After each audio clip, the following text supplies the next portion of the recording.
Thanks to Harriet and the BAA for arranging this at Leeds. My subject today, subversion of nature and cosmic upheaval in the Beatus manuscripts. So most Beatus manuscripts were produced between the 10th and 13th centuries in Iberia. They all contain a commentary on the Book of the Apocalypse, probably written by a monk called Beatus in the 8th century. In these books, the biblical text is richly illuminated, and meticulous scholarship has sorted them into schemata, but that is not my subject today. Indeed, I shall be looking at a wide range of examples in date and place of origin. Now, this paper has two parts. The first section will look at images of the subversion of nature in the narrative of the Apocalypse in relation to diagrammatic representations of time or astronomical events. And the second section will discuss the possible role of figura in cosmographical maps in the design of images of cosmic upheaval. The biblical text has a litany of quasi-natural signs, including a great earthquake, when the sun becomes black as sackcloth and the moon is as blood, i.e. not supernatural events, but rare and extreme natural wonders. And here I show you two images where full eclipses are painted with some degree of accuracy. In the Morgan Beatus on the left, the black sun has a red outline and a halo of filaments, while the moon is blood red. Both hang in a yellow band of sky. Below, red and white stars fall to earth. The Girona Beatus on the right portrays the solar eclipse less precisely, but its partial lunar eclipse is closer to an astronomical event than to the biblical text. The 11th century Osma Beatus uses two plain outline discs, blue for the sun and red for the moon. Unusually, the artist attempted to show every mountain and island being moved from its place. They float upside down in a jade green sky or sea, surrounded by falling stars. Truly a world turned upside down. And on the right, I show you the Mappa Mundi from the same manuscript, where the sea and mountains are in their right and proper places. The late 12th century Lorval Beatus has an idiosyncratic approach, and the execution is, as often in this book, almost diagrammatic. The eclipses are represented as black and white circles, surrounded only by blank outer rings. Most unusually, instead of Christ in a mandorla, which we saw in the previous three examples, this artist depicts a crowned figure on a horse, riding over the eclipses and firing an arrow at a constellation.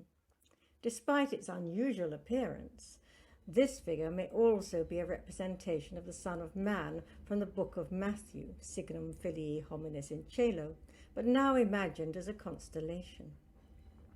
The form of the figure may be adapted from personifications of Sagittarius, as here in the Leiden copy of Cicero's Aratea, with the characteristics of a centaur replaced in the manuscript by those of a victorious king.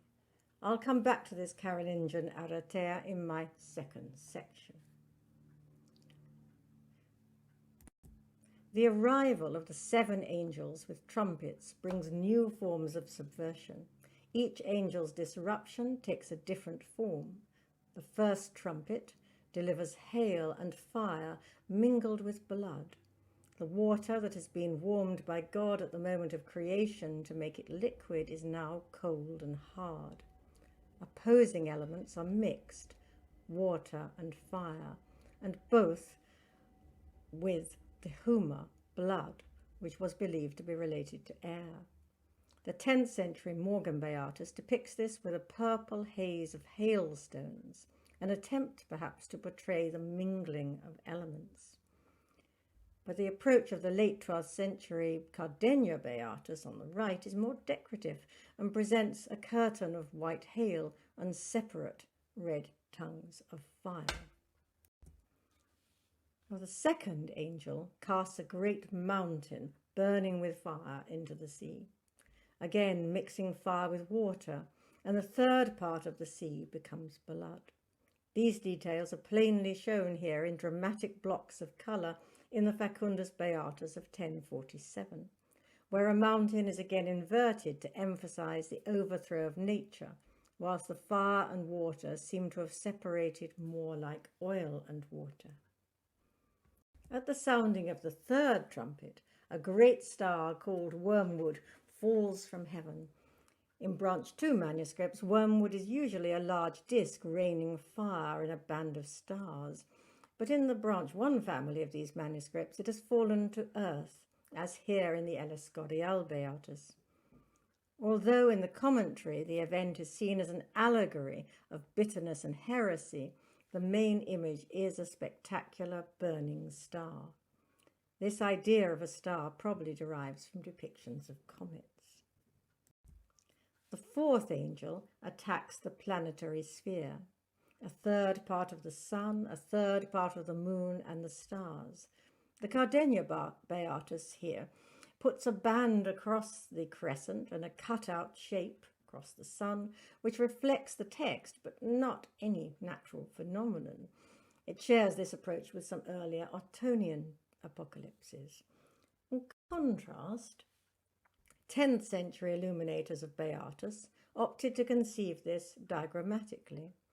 The image in the Morgan Beatus may derive from the representation of periods of light and darkness in rotae, which also have outer rings. The images in the Courtauld Beatus on the right, which choose to put the dark sections at the base of the circles, have no outer rings. These segments are indeed closer to quadrants, but the intention of dividing the circle into thirds is emphasized by the line dividing the light sections. This folio from the Antiphonary of Leon depicting the liturgical hours is the kind of image that I think the illuminators of the Morgan Beatus may have been familiar with, and note particularly the outer rings. On the other hand, the geometric clarity of the depictions in the Courtauld Beatus makes them look more like diagrams of eclipses or of phases of the moon that accompany astronomical texts, both Western and Arabic. Here also my comparators post-date the Beatus example and are only intended to indicate a genre. It would be good to find more examples. Now, this idea is strengthened by a comparison noted by John Williams in his last publication on the Geneva Beatus, produced in the mid-11th century in southern Italy. Towards the end of the book of the Apocalypse, an angel stands above the sun and summons all the birds to the great supper of God. The sun is often depicted here as a red disc and with rays, but the Geneva Beatus, here the sun is shown as a diagram of 12 overlapping circles, spinning out from a central rosette within a red circle. Williams suggested that this may derive from a diagram added to manuscripts of Bede's De Temporum Ratione, specifically the De Concordia Mentium. And I show you on the right a related example from Fleury, indeed. So in this section, I have suggested that the two kinds of diagram may have informed the 10th century depictions of the subversion of nature, and especially the darkened sun and moon. One set of diagrams are associated with Computus texts that analyse time and the hours of the day, and the other are from books more concerned with astronomy or astrology. Later, and certainly by the time of the late 12th century Courtauld Beatus, this interest in using scientific knowledge in portrayals of apocalyptic events seems to have faded. My second section concerns celestial and other transgressive beasts, another way in which the apocalypse subverts nature. Most of this zoomorphic imagery is negative, and the transgressive forms are distortions of living creatures. However, I wish to suggest that these images may derive not from life or even from bestiaries, but from figures in cosmological maps. We've already seen the Lorval Beatus adaptation of Sagittarius to create an image for the signum of the Son of Man. Now, at the sounding of the fifth trumpet, the first of several negative hybrid creatures appear. They are said to be like locusts, and they constitute the first example of inversion of the natural hierarchy in the apocalypse. Men have become the hunted and are to be consumed. In the Beatus, these creatures are given two miniatures to reflect the division of the text in the commentary. In the first image, they seem to hatch from the bottomless pit. For the most part, these locusts are depicted in line with the later text as scorpions. In the Morgan Beatus, here, they clearly have two long front legs, three shorter legs on each side, and segmental tails. And the relative accuracy of the Morgan Beatus image may come from a zodiac image, either in a treatise or in a cosmological map. And here I show you the Leiden Aratea again with an especially clear representation.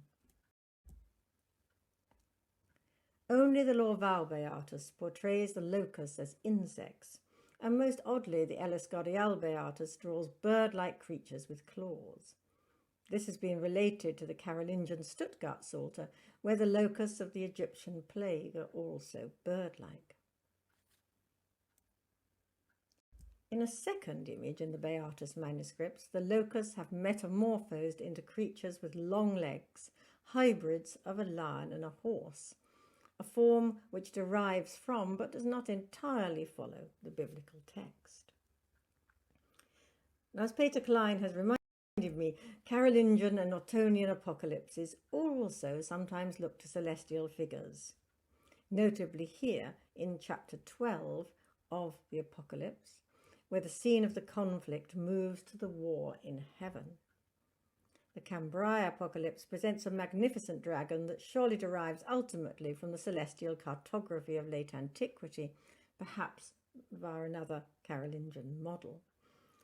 And to illustrate that, I show you the figura of the sea monster Beatus from the British Library, manuscript Harley 647, a collection of astronomical and astrological texts. In the Morgan Beatus, the artist Myers created a remarkably innovative double-page illumination to portray this dramatic narrative. The devil attacks the woman in the form of the most powerful of the transgressive creatures, a great red dragon with 7 heads and 10 horns, who spreads his body across the parchment. And in accordance with the biblical text, his tail draws down the third part of the stars of heaven and casts them to the earth. Although quite different from the Draco of Cambrai, this multiple creature may also have its origins in maps of the heavens. On the left is a planisphere from Harley 647, and I hope that you can see that there are many constellations that could have contributed to the Draco of the Morgan Beatus, not only Cetus, but also Hydra, and of course Draco, of which I show you a detail again from the Leiden Aratea. Other details may also derive from celestial figures. The woman escaping on the wings of a great eagle is reminiscent of portrayals of Virgo. And similarly, the serpentine flood swallowed by the earth in the Morgan Beatus miniature could have been inspired by the stream of water poured by Aquarius and swallowed by the constellation of the Great Fish in some cosmological maps. There are, of course, many other beasts in the Apocalypse, more than we can discuss today, and some of them clearly relate to attempts to represent the apocalyptic visions of the prophet Daniel. But it is also possible that cosmography had a role in the construction of some of the quadrupeds as more or less distorted forms of Leo or Aries. For example, a third beast from the earth has the power to bring down fire on the earth in a parody of the third person of the Holy Trinity. It is given a few defining characteristics in the text beyond 2 ram's horns and is generally represented standing alone. It may derive from depictions of Aries.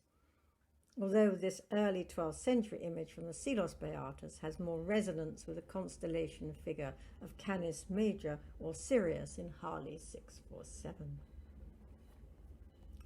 I would like to conclude with an image that shows the intervention of the sixth plague angel, when unclean spirits like frogs spring from the mouth of the dragon, the beast like a lion, and the false prophet. And again, I offer you a comparison with the Leiden Aratea. Now, this comparison, perhaps because the images share a range of colours as well as shapes, seems to be an appropriate place to summarise my proposal. Despite what I have presented, I did not intend this to be primarily an iconographic argument. Artists may indeed have looked to books of scientific knowledge for models to copy, but I am more interested in the overall conception, the idea that the patrons and illuminators of these manuscripts may have seen the end of time, at least in part, as the deformation and dismantling of the intellectual frameworks that they used to make sense of nature and the cosmos.